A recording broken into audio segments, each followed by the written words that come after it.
When we heard Call of Duty Black Ops was preparing to unveil its multiplayer, we didn't waste any time. Our destination, Treyarch. Our mission, the most detailed hands-on coverage inside Xbox can provide. So sit back, relax, and keep a sharp lookout.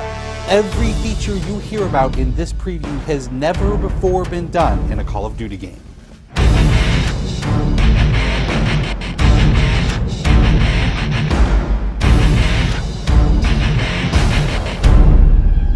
We begin where the multiplayer trailer for Black Ops left off, with theater mode.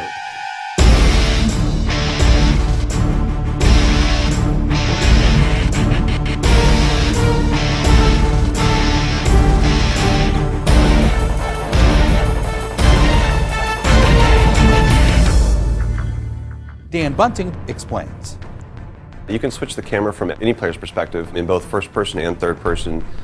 You can detach the camera and go into free cam mode, which allows you to fly anywhere on the map, basically. It's really interesting when you pause the game and go into free cam, you just see all the particle effects just in their full glory, just frozen in time, and it makes some really awesome footage. We really want to give players the tools to be creative, make their own machinima, make their own highlight reels. Maybe they're really competitive clans that want to just capture the films from their matches and then go back and analyze what the other team did or whatever.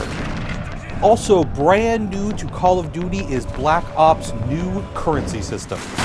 We put the currency system into Black Ops multiplayer principally because we felt like it'd be a very interesting way to engage with all the unlocks that you've been getting. So one of the things that's really fun about currency is instead of being specifically told at a specific level what you're going to get, we're unlocking features by level, but then once the feature is unlocked, you can purchase any component of that feature with the currency directly. Of course, when you got a little currency jingling in your virtual pockets, nothing feels better than putting it on the line against your fellow players. Say hello, everyone, to wager matches. When we were developing the wager match game modes, we went through a whole bunch of ideas to find the 4 that we were going to use to ship inside the game. And really, if it wasn't people screaming in joy and frustration when they were sitting around the office playing, it wasn't good enough to be a wager match. Wager matches are all free-for-all modes, and they exist separately from the standard playlist. They include game modes like Gun Game, where you're in a race to score a kill with 20 different weapons, beginning with pistols and advancing through ever more explosive weaponry. It's extremely rewarding for us as a design team to put something up there that people are reacting to really well and it's slightly different than what they get, and everyone loves the core game, and you have to be very careful when you're finessing the core mechanics of the game. But wager matches let us kind of get our creativity flowing and do some things that you're not normally used to, and then spin them up in unique ways and combine things in ways that you haven't seen before, that you never really thought of, and that wouldn't be appropriate for the core game but are completely appropriate for wager matches. While the classic Call of Duty challenge system is still very much in place, Black Ops is also adding a new feature called contracts. Right, so if you're using the contract system, you actually have to put up a little of your own currency in order for a bigger payday. And depending on the contract, some contracts pay XP, some pay more currency, some pay both. But they're all time limited, and it's game time limited, so you have to go to work to accomplish that contract within the time period in order to get paid. It's different from the challenges, in so much that the challenges some players like to use very aggressively, and they map out their path through the challenge system in order to maximize their XP gains, in order to level faster. And then a whole nother set of players uses the challenges sort of passively. They're there, when you get them they feel good, but contracts gives you a way to directly engage with the content inside the game.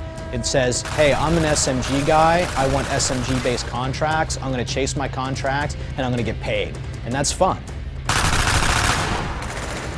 Another focus for Black Ops is player customization, including things like unlockable face paint, unique perk-specific character models, and a whole lot of weapon customization.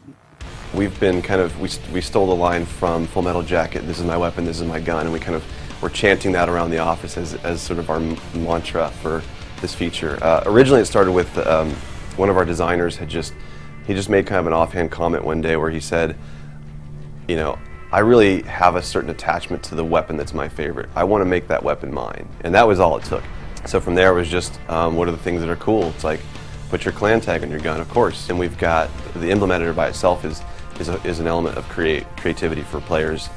And then the reticles, of course, why not give people the option to select what kind of red dot they have. Maybe they don't like a dot, maybe they like a circle, maybe they like a triangle, maybe they like a standard crosshair, maybe they just want a line. And then there is combat training, which allows you to get comfortable with the trappings of multiplayer by competing in matches against AI-controlled opponents. You know, it's our hope that combat training can convert people who are largely single-player gamers who might have, dabbled around in multiplayer but never made that leap to playing online, and give them kind of this experience where they can get familiar with the mechanics and features and systems that multiplayer has, but they can do so at their own pace, they can do so without someone screaming in their ear what a noob they are, and practice up and then join the competitive fold. Experienced players could use combat training to practice up on a particular weapon, a particular tactic, or a particular map. So we think it appeals to both audiences, but most directly, it was designed to help new players get into the mix.